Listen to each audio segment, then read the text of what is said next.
Сәлем достар, мен YouTube каналыма қош келдіңіздер. Бүгін сіздерге жеті шелпектің рецептісімен бөлісемін. Өте жұмсақ болып шығады. Және де менің YouTube каналыма тіркелуді ұмытпаңыздар. Ингредиенттердің барлығы описаниеда болады.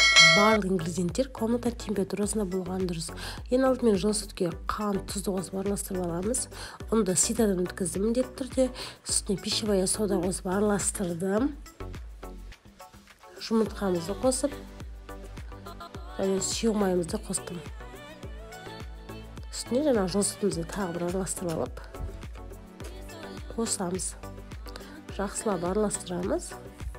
Жұмсақ қамыр елеуіміз қажет.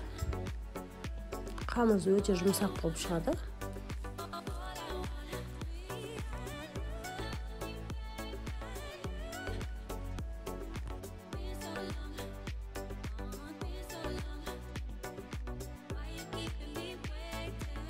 Қамырымызды жақсылап басып,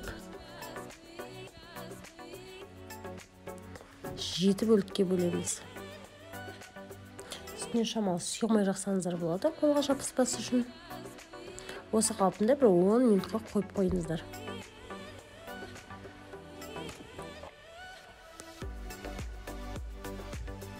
Ал енді шелпек нандарымызды ақырын елейміз, шетінен алып. Жұқаға белейміз. Çıkalım.